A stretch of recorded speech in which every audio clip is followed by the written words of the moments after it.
बिजली विभाग की बड़ी लापरवाही सामने आई है। करंट लगने से गर्भवती महिला की मौत हो गई। बिजली का तार जमीन पर कई दिनों से पड़ा हुआ था, खुला हुआ। बिजली के तार की चपेट में आने से महिला की मौत हुई है। शिकायत करने के बावजूद भी विभाग ने कोई सुध नहीं ली है। सिटी कोतवाली थाना क्षेत्र के साधना नगर की यह घटना। कवर्धा से खबर आपको हम बता रहे हैं, जहां पर बिजली विभाग की एक बड़ी लापरवाही सामने आई। करंट लगने से गर्भवती महिला ने दम तोड़ दिया। तस्वीरें हम आपको दिखा रहे हैं किस तरीके से ये बिजली का तार खुले में जमीन पर खुला हुआ पड़ा है, जिसमें करंट दौड़ रहा था। शिकायत करने के बावजूद भी विभाग ने कोई सुध नहीं ली, इसको ठीक नहीं किया और नतीजा ये रहा कि एक गर्भवती महिला इसकी चपेट में आ गई और उसने दम तोड़ दिया। सिटी कोतवाली थाना क्षेत्र के साधना नगर की ये घटना बताई जा रही है।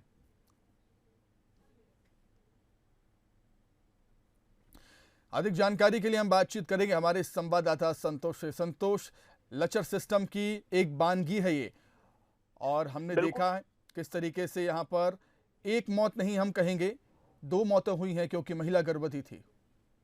बिल्कुल, निश्चित रूप से सुमित, जिस तरह से बिजली विभाग की बड़ी लापरवाही सामने आई है, क्योंकि बिजली विभाग के जो खंभे हैं, वहां से पोल से तार गिरा हुआ था, उसके बावजूद पानी गिर रहा था।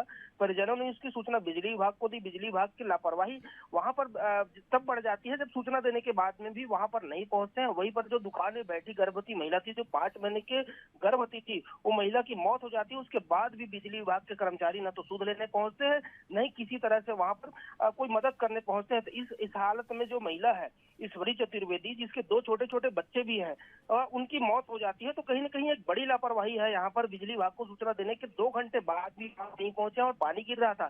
हालांकि जो महिला थी वो दुकान पे अपने बैठी हुई थी और जो पोल का जो तार है वो नीचे गिर गया था, उसकी चपेट में आने से महिला की मौत हुई है। तो कहीं ना कहीं लापरवाही लगातार कवर्धा में देखने को मिल रहा है। जिस तरह से बिजली विभाग की और आंख मिचौली जो बिजली का हो रहा है, लगातार मेंटेनेंस कर रहे हैं, उसके बावजूद भी वो स्थिति नहीं सुधार पा रहे हैं। तो कहीं ना कहीं ये बड़ी लापरवाही विभाग की।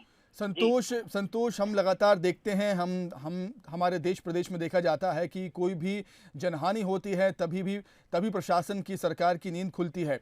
अधिकारी ने कोई संज्ञान लिया इस मामले में? देखिए, अभी तक के बिजली विभाग के कोई भी कर्मचारी वहां पर नहीं पहुंचे हुए थे। जो परिजन है उनके द्वारा लगातार ये से आरोप लगा रहे हैं कि बिजली विभाग की लापरवाही के चलते यहाँ पर मौत हुई है। और जो परिजन है उनका कहना है कि जो मौत हुई है महिला की, उसके परिजन को मुआवजा दे। वहां पर एक बड़ी लापरवाही की चुकी हुई है, क्योंकि वाकई आप सही कह रहे हैं कि 2 लोगों की मौत हुई है, क्योंकि जो गर्भ में पल रहा बच्चा, उसकी क्या कसूर थी। तो कहीं न कहीं विभाग की बड़ी लापरवाही, अभी तक के बिजली विभाग ने कोई संज्ञान नहीं लिया है। जी ठीक है संतोष, आपका बहुत शुक्रिया हमसे बातचीत करने के लिए। तो देखिए, लचर सिस्टम की तस्वीरें कवर्धा से देखने को मिली, जहां पर बिजली विभाग की एक बड़ी लापरवाही सामने आई है। करंट लगने से गर्भवती महिला की मौत हो जाती है। बिजली के तार की चपेट में आने से महिला की मौत हुई है। कई दिनों से ये तार हम आपको टीवी स्क्रीन पर दिखा रहे हैं, जमीन पर खुला हुआ पड़ा था, जिसमें करंट दौड़ रहा था। शिकायत करने के बावजूद भी विभाग ने कोई सुध नहीं ली। महिला की मौत हो चुकी है, इसके बाद भी कोई भी अधिकारी ने इस मामले में संज्ञान नहीं लिया है। तो आप समझ सकते हैं कितना उदासीन रवैया है जिला प्रशासन का, सरकार का। आगे बढ़ेंगे। सीएम भूपेश बघेल आज कई अहम कार्यक्रम में शामिल होंगे। विद्युत नियामक आयोग के नवनियुक्त अध्यक्ष के शपथ ग्रहण में शामिल होंगे सीएम भूपेश बघेल। सीएम भिलाई के फिजियोथेरेपी क्लिनिक का भी वर्चुअली शुभारंभ करेंगे। सीएम लोक स्वास्थ्य और परिवार कल्याण विभाग के साथ बैठक भी करेंगे। सीएम भूपेश बघेल दोपहर 12 बजे से 2 बजे तक बैठकों में मौजूद रहेंगे। तो लगातार हम देख रहे हैं सीएम भूपेश बघेल विभागवार बैठक कर रहे हैं। आज भी बैठकों का दौर उनका होना है। विद्युत नियामक आयोग के नवनियुक्त अध्यक्ष के शपथ ग्रहण में शामिल होंगे वो। भिलाई के फिजियोथेरेपी क्लिनिक का वर्चुअली शुभारंभ करेंगे। लोक स्वास्थ्य और परिवार कल्याण विभाग की समीक्षा बैठक में शामिल होंगे सीएम भूपेश बघेल। दोपहर 12 बजे से 2 बजे तक बैठक में मौजूद रहेंगे।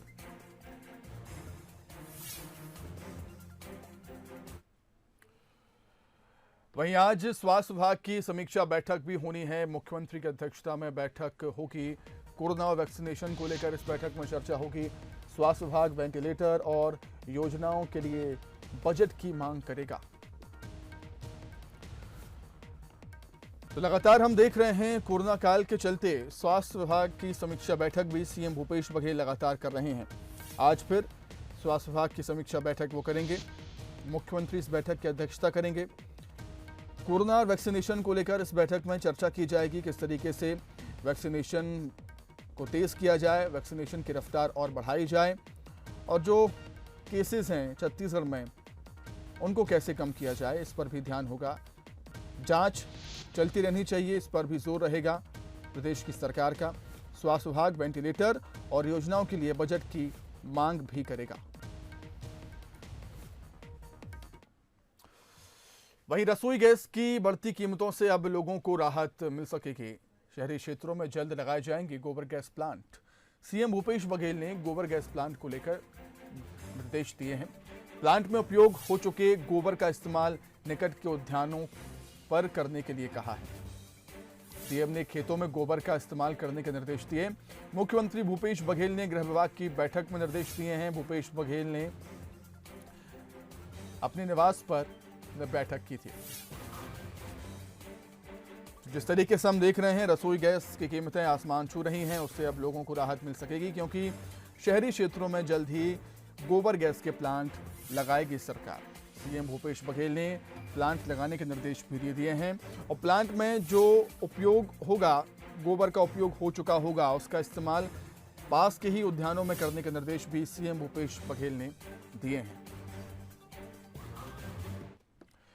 वहीं छत्तीसगढ़ के भीतर अब एक नए राज्य की मांग जोर पकड़ रही है। नए राज्य की मांग करने वालों का कहना है कि 15 साल तक बीजेपी के राज में जो कुछ हुआ वहीं कांग्रेस के राज में हो रहा है, यानी तस्वीर बदली नहीं। ऐसे में राज्य के एक विशेष हिस्से से अलग राज्य की मांग जोर पकड़ रही है।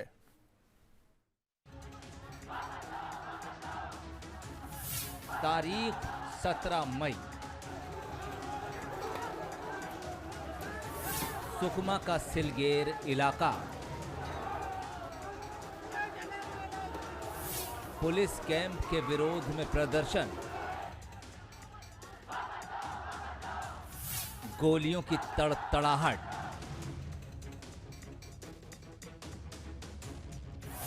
तीन आदिवासियों की मौत। सुकमा के सिलगेर में हुई इस घटना ने छत्तीसगढ़ में अब एक नई बहस छेड़ दी है। 21 साल पहले मध्य प्रदेश से टूटकर बने राज्य के भीतर एक और राज्य की मांग फिर जोर पकड़ रही है। आदिवासी समाज इसके लिए घेराबंदी करने में जुट गया है। आरोप है कि बस्तर के जल, जंगल, जमीन और खनिज संपदाओं की लूट के लिए आदिवासियों पर अत्याचार और उनका शोषण किया जा रहा है। सिलगेर गोलीकांड के विरोध में आदिवासी समाज बस्तर में जगह जगह विरोध प्रदर्शन कर रहा है। आदिवासी नेताओं के घरों का घेराव किया जा रहा है। मांग उठ रही है कि अलग राज्य चाहिए। आदिवासी समाज ने एक नया मुहिम छोड़ दिया कि अगर पृथक बस्तर राज्य बनता है तो यहाँ के जो आदिवासी हैं, मूल निवासी समाज का जो समस्या है उसका समाधान हम अपने हाथ में ले सकते हैं, तो समस्या का समाधान हो सकता है। यहाँ के जो आदिवासी और मूल निवासी समाज के नेतृत्व करता है, जन आंदोलनकारी हैं, उनको लगा कि कहीं ना कहीं हम पीछे जा रहे हैं। आदिवासी समाज ने बस्तर को अलग राज्य बनाने की मांग तो उठा दी, लेकिन इस पर बड़े आदिवासी नेता सहमत नहीं हैं। नेताओं के मुताबिक छत्तीसगढ़ का बंटवारा करना गलत होगा। सरकार बस्तर के आदिवासियों के विकास के लिए गंभीर प्रयास कर रही है। फिर भी आदिवासियों को अगर कहीं कोई कमी लगती है तो उसे दूर करने का आश्वासन भी दिया जा रहा है। नहीं, मुद्दा तो हमेशा रखे जा रहे हैं और सुनी भी जा रही है। जो सहयोग बस्तर में मिलना है, जैसे आप देख रहे हैं कि बस्तर जिला को एकदम अलग कर दिए। जैसे तृतीय श्रेणी, चतुर्थ श्रेणी नौकरी में उनको प्राथमिकता देना है, वो दे रहे हैं। पुलिस की भर्ती में प्राथमिकता देना है, दे रहे हैं। शिक्षा विभाग में प्राथमिकता दे रहे हैं। ऐसा नहीं है कि बस्तर के वासियों को प्राथमिकता नहीं मिल रही है। हो सकता है कहीं उनको कमी लग रहा होगा, तो वो भी धीरे धीरे पूरी होगी। ये जवाब सियासी हो सकता है, जो फिलहाल बस्तर के आदिवासियों को समझ नहीं आ रहा है। इसके बाद आने वाले वक्त में बस्तर को अलग राज्य बनाने की मांग सियासत को और भी गहरा सकती है। फिलहाल लोहा गर्म है। ऐसे में सरकार का कोई भी आदिवासी नेता आंदोलन कर रहे हजारों आदिवासियों को मनाने की हिम्मत नहीं जुटा पा रहा है। आदिवासी समाज द्वारा बस्तर को अलग राज्य बनाने की मांग ने एक बार फिर से बस्तर की सियासत को एक नया हवा दे दिया है। आदिवासी समाज बस्तर में आदिवासियों पर हो रहे अत्याचार को बस्तर को अलग राज्य बनाने का एक तरीका मानते हैं और साथ ही साथ बस्तर के आदिवासी नेताओं पर कारपोरेट का साथी होने का आरोप भी मढ़ा जा रहा है। आदिवासी समाज द्वारा बस्तर को अलग राज्य बनाने की उनकी मांग कितनी जायज़ है, ये तो आने वाला वक्त ही बताएगा। फिलहाल बस्तर के आदिवासी नेताओं का इस वक्त मुसीबतें बढ़ी हुई है। कैमरा पर्सन राहुल के साथ प्रकाश ठाकुर, बंसल न्यूज़, कांकेर। अब आगे बढ़ेंगे। रायगढ़ में आत्मानंद इंग्लिश मीडियम स्कूल में शिक्षकों की भर्ती के लिए ऑनलाइन आवेदन मंगाए गए हैं। इनमें एक ऐसे अभ्यर्थी का आवेदन आया है जिसको लेकर रायगढ़ के शिक्षा विभाग के अधिकारियों को जवाब देने में हंसी भी आ रही है और जवाब भी नहीं सूझ रहा। दरअसल जो आवेदन आया है उसमें अभ्यर्थी का नाम महेंद्र सिंह धोनी और पिता का नाम सचिन तेंदुलकर लिखा गया। हालांकि अधिकारी इसे किसी की शरारत मान रहे हैं, लेकिन आवेदन आया है तो बिना जांच के उसे निरस्त भी नहीं किया जा सकता। जिले में Swami Atmanand English medium school के लिए संविदा के लिए कुछ रिक्तियां निकाली गई थी, जिसमें ऑनलाइन आवेदन मंगाया गया था गूगल फॉर्म के माध्यम से। क्योंकि परसेंट का मामला है और आवेदक ने अप्लाई किया है, इसलिए हम उसको सूची से नहीं हटाए हैं, लेकिन आज उसका वेरिफिकेशन था और वेरिफिकेशन में वो उपस्थित नहीं हुआ है। इससे स्पष्ट होता है कि यह डमी कैंडिडेट है, फर्जी कैंडिडेट है और वो मजाक के रूप में उसको लेकर के आवेदन कर दिया था, लेकिन वो व्यक्तिगत रूप से उपस्थित नहीं है। वहीं राजधानी रायपुर में एडीजी जीपी सिंह पर एसीबी की कार्रवाई हुई। 5 करोड़ की चल अचल संपत्ति की जानकारी मिली है। जीपी सिंह ने अपने और अपनी पत्नी के नाम से बीमा कराया था। 75 से ज्यादा बीमा कराए हैं। बीमा का लाखों का भुगतान प्रीमियम के तौर पर होता था। 1.5 करोड़ से ज्यादा की राशि म्यूचुअल फंड में इन्वेस्ट की। बहुराज्यीय कंपनियों में अपने रिश्तेदारों के नाम से राशि जमा की गई। 1 करोड़ से ज्यादा की राशि जमा की गई रिश्तेदारों के नाम से।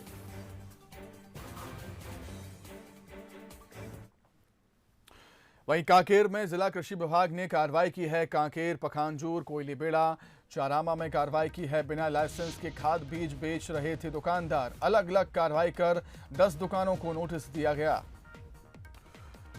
तो कांकेर में जिला कृषि विभाग ने कार्रवाई की। कांकेर, पखांजूर, कोयलीबेड़ा, चारामा में कार्रवाई की है कृषि विभाग ने। बिना लाइसेंस के खाद बीज को बेच रहे थे दुकानदार। अलग अलग कार्रवाई कर 10 दुकानों को नोटिस भी दिया गया।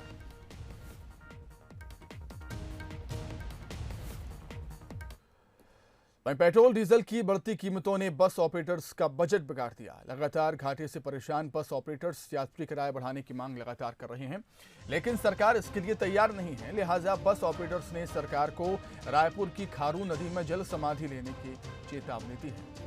बस ऑपरेटर्स एसोसिएशन के प्रमुख उपेंद्र सिंह ने अपनी मांगों को लेकर अधिकारियों को ज्ञापन भी दिया। साथ ही बताया कि अगर उनकी मांगों पर कार्रवाई नहीं हुई तो सभी बस ऑपरेटर्स 12 तारीख को रायपुर में धरना प्रदर्शन करेंगे और 14 तारीख को खारून नदी में जल समाधि लेंगे। डीजल के और पेट्रोल के वृद्धि होने के कारण बस किराया बढ़ाने की मांग कर रहे हैं। बस किराया 40% बढ़ाने की मांग कर रहे हैं। 14 तारीख को अपन अगर सारी मांग नहीं होती है तो रायपुर में अपन जल समाधि सारी बस ऑपरेटर, सारी बस कंडक्टर, सारी बस खलासी सब मिलकर के जल समाधि रायपुर में लेंगे। बिलासपुर के तोरवा में हुई युवती की हत्या के मामले में पुलिस के हाथ अब तक खाली हैं। घटना के 48 घंटे के बाद भी पुलिस आरोपियों तक नहीं पहुंची है। पुलिस की लचर कार्यप्रणाली से गुस्साए ग्रामीणों ने आईजी, एसपी ऑफिस और कलेक्ट्रेट का घेराव किया। ग्रामीण आरोपियों की जल्द गिरफ्तारी के साथ ही इलाके में अवैध शराब की बिक्री पर रोक लगाने की मांग भी कर रहे हैं। दरअसल महासमुंद में रहने वाली 19 साल की युवती प्राइवेट जॉब करती थी। 30 जून को सुबह वो तालाब गई। दोपहर बाद उसकी लाश मिलने की सूचना मिली। इधर पुलिस की कार्यशैली पर सवाल उठाते हुए ब्लॉक कांग्रेस अध्यक्ष ने कार्यकर्ताओं के साथ आरोपियों की जल्द गिरफ्तारी की मांग की। हम चाह रहे हैं कि पुलिस और वहां की जनता तैयार है, पुलिस वहां व्यवस्था करे। हम लोग वहां पे नशाखोरी नहीं होने देंगे और ये जो घटना हुआ है इस घटने का अच्छे से न्यायिक जांच हो और इसमें अपराधी को जो भी कठिन से कठिन और कड़ी से कड़ी सजा हो वो मिलना चाहिए। इस संबंध में तोरवा में एफआईआर दर्ज कर विधिवत कार्रवाई की जा रही है। जैसे ही आरोपी का पता चलेगा उसे गिरफ्तार कर जेल दाखिला किया जाएगा। शराबबंदी पर पिछले 4 दिनों से अभियान जारी है और विभिन्न थाना क्षेत्रों में हर जगह पर कार्रवाई की जा रही है। 34(2), 34(1) के प्रकरण दर्ज किए जा रहे हैं और इस संबंध में भी आक्रोश दिखा है, पर पुलिस अपनी पूरी तरीके से कार्रवाई कर रही है और जल्द ही आरोपी को गिरफ्तार कर कार्रवाई की जाएगी। वहीं भिलाई इस्पात संयंत्र के कर्मचारियों पर केस दर्ज हुआ है। पुलिस की गाड़ी में तोड़फोड़ करने का यह मामला है। 3 अलग अलग मामलों में एफआईआर हुई है। आपको बता दें 30 जून को कर्मचारियों ने हड़ताल की थी और इसी दौरान पुलिस की गाड़ी में तोड़फोड़ की गई। उसका वीडियो भी हम आपको दिखा रहे हैं किस तरीके से पुलिस की गाड़ी में तोड़फोड़ की थी भिलाई इस्पात संयंत्र के कर्मचारियों ने। अब इस पर कार्रवाई हुई है, कर्मचारियों पर केस दर्ज हुआ है। 3 अलग अलग मामलों में एफआईआर हुई है। संयुक्त ट्रेड यूनियन के बैनर तले भिलाई इस्पात संयंत्र के कर्मचारियों ने प्रदर्शन किया था 23 जून को और पुलिस की गाड़ी में तोड़फोड़ भी कर दी थी, जिसको लेकर अब कार्रवाई हुई। कर्मचारियों पर केस दर्ज हुआ। 3 अलग अलग मामलों में एफआईआर हुई।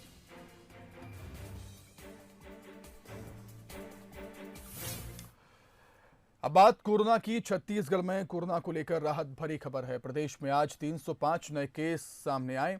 पिछले 24 घंटे में 467 मरीज ठीक होकर घर लौटे। प्रदेश में पॉजिटिविटी रेट 1.2 है। राज्य में कोरोना से बचाव के लिए अब तक 98,20,000 लोगों को टीके भी लग चुके हैं।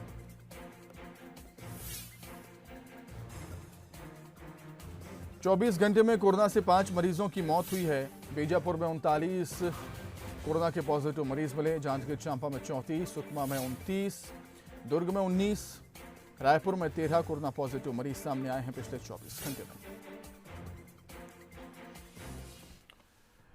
कोरोना की दूसरी लहर भले ही थम गई हो, लेकिन संक्रमित मरीजों के मिलने का सिलसिला अभी भी लगातार जारी है। संक्रमण की रफ्तार को लेकर छत्तीसगढ़ समेत 6 राज्यों में केंद्र की टीम जायजा लेगी। टीम जांचेगी कि आखिर यहां पर क्यों संक्रमण बढ़ रहा है, फैल रहा है। नेता प्रतिपक्ष धर्मलाल कौशिक ने बताया कि कोरोना की तीसरी लहर को रोकने और संक्रमण को कंट्रोल करने के लिए कारगर उपाय करना जरूरी है।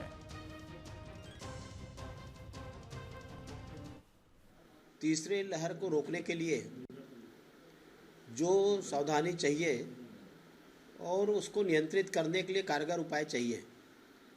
मुझे लगता है कि हिंदुस्तान में जिन प्रदेशों में बढ़ रही है उसमें छत्तीसगढ़ का भी, बीजापुर का मामला, सुकमा का और बाकी जिलों का भी कुछ मामले आ रहे हैं। और थोड़ा भी आप लापरवाही करेंगे तो देखे हैं कि दूसरे लहर में क्या स्थिति बनी थी। इसलिए मुझे लगता है कि उतनी ही सतर्कता की आवश्यकता है और केंद्रीय टीम बाकी प्रदेशों की तुलना करके जो प्रभावित राज्य हैं ऐसे राज्यों में भेजने का निश्चित रूप से उसका लाभ मिलेगा। वहीं जांजगीर चांपा में अनलॉक को लेकर प्रशासन की गाइडलाइन जारी हुई है। व्यावसायिक प्रतिष्ठान संस्था को समय सीमा में खोलने के निर्देश दिए गए हैं। सब्जी मंडी, बाजार, सैलून रात 8 बजे तक खुलेंगे। Cinema hall, swimming pool, coaching, beauty parlour भी रात 8 बजे तक खुल सकेंगे। सुबह 9 से रात के 9 बजे तक खोली जा सकेंगी शराब की दुकानें। तो जांजगीर चांपा में अनलॉक को लेकर प्रशासन ने नई गाइडलाइन जारी कर दी है। व्यावसायिक प्रतिष्ठान संस्था को समय सीमा में खोलने के निर्देश जारी कर दिए गए हैं। सब्जी मंडी, बाजार, सैलून रात 8 बजे तक खुल सकेंगे। Cinema hall, swimming pool, coaching centre, beauty parlour भी रात 8 बजे तक खुल सकेंगे। सुबह 9 से रात के 9 बजे तक खोली जा सकती हैं शराब की दुकानें।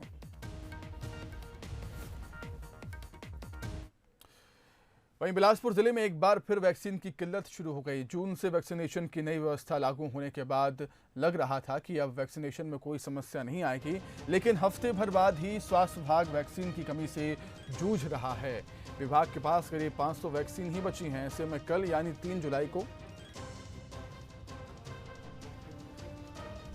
हालांकि सीएमएचओ 4 जुलाई तक वैक्सीन आने का दावा कर रहा है। इससे पहले 21 जून से शुरू हुए वैक्सीनेशन महाअभियान के लिए 1 लाख डोज की खेप आई थी, जिसके चलते हफ्ते भर बिना रुकावट वैक्सीनेशन का काम चलता रहा।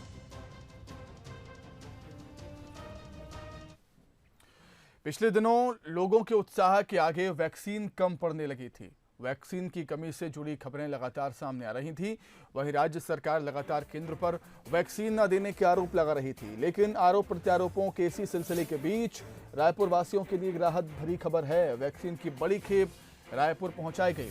कोविशील्ड के 2,39,140 डोज रायपुर पहुंच चुके हैं। वहीं राज्य टीका भंडारण केंद्र से सभी जिलों को वैक्सीन बांटी जाएगी। इसके बाद से ही वैक्सीनेशन अभियान में एक बार फिर तेजी आने की पूरी उम्मीद। और अब बात करेंगे एक अलग खबर की। मान्यता है कि मोक्षदायिनी गंगा में अस्थियां प्रवाहित करने से मृत आत्मा को मोक्ष की प्राप्ति होती है। कोरोना संक्रमण और लॉकडाउन के चलते मृत व्यक्ति के परिजन उनकी अस्थियां गंगा जी में प्रवाहित नहीं कर सके। ऐसे में एक राहत भरी खबर सामने आई है। डाक विभाग ने सकारात्मक पहल शुरू करते हुए अस्थि विसर्जन योजना शुरू की, जिसमें स्पीड पोस्ट से अस्थियों को ट्रेन डाक के जरिए हरिद्वार, प्रयागराज, वाराणसी व गया भेजा जाएगा।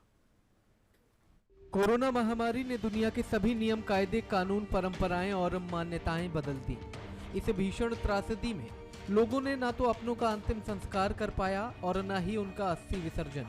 ये अस्थियां आज भी इंतजार कर रही हैं मृत्यु पर्यंत होने वाले संस्कार का। परिजन कोरोना संक्रमण के भय से विसर्जन और श्राद्ध अनुष्ठान के लिए नहीं जा पा रहे हैं। ऐसे में डाक विभाग ने एक योजना शुरू की है, जिसमें स्पीड पोस्ट के माध्यम से अब इन अस्थियों को जहां उनके परिजन चाहते हैं वहां विधिवत तरीके से विसर्जित किया जा सकेगा। इस दरमियान जैसे आप सभी जानते हैं, कई लोग का निधन हो चुका है। एक सामाजिक संस्था है, उसका नाम है ओम दिव्य दर्शन। इसके साथ एक टाई अप हुआ है, जिसके तहत हम लोग जो भी अपने परिजन का अस्थि विसर्जन करना चाहते हैं उसको वहाँ तक जाने की ज़रूरत नहीं है अस्थि विसर्जन या श्राद्ध के लिए। तो यहाँ के लिए ये सुविधा अभी उपलब्ध है। बिलासपुर समेत देश के सभी प्रमुख डाकघरों में इस सुविधा को लागू करने के निर्देश दे दिए गए हैं। स्पीड पोस्ट का शुल्क अस्थियों के वजन और स्थान की दूरी के अनुसार होगा। स्पीड पोस्ट पते पर महज 72 घंटे के भीतर पहुंच जाएगा। इसके साथ ही परिजनों को श्राद्ध कार्यक्रम से लाइव भी जोड़ा जाएगा। उनका एक साइट बना हुआ है, वेबसाइट बना हुआ है, उसमें जाके ऑनलाइन रजिस्ट्रेशन करना होगा उसको, और उसमें उनका मोबाइल नंबर देना पड़ेगा, जिसमें व्हाट्सएप वगैरह चला सकते हैं, जिसमें अगर वहाँ से प्रसारण करें तो